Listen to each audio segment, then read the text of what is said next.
Le recours à la recherche médicale pour attendre un enfant est légitime, mais cette démarche doit être arrêtée si elle implique finalement des moyens moralement irrecevables.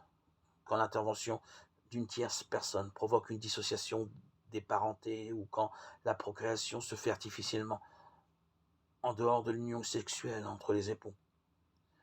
Par respect de la dignité humaine,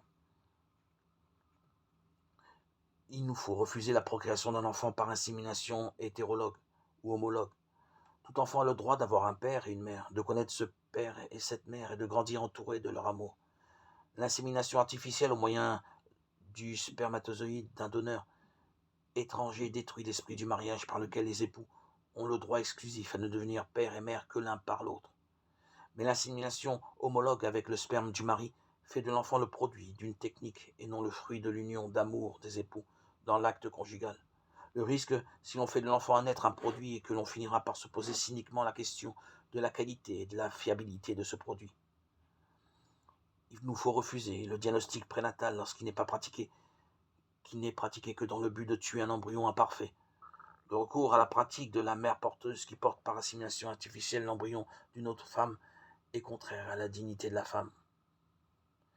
Ou bien la fidélité est absolue, ou bien elle n'est rien. Le pire dans toute la tragédie n'est pas la brutalité des hommes mauvais, mais le silence des bons.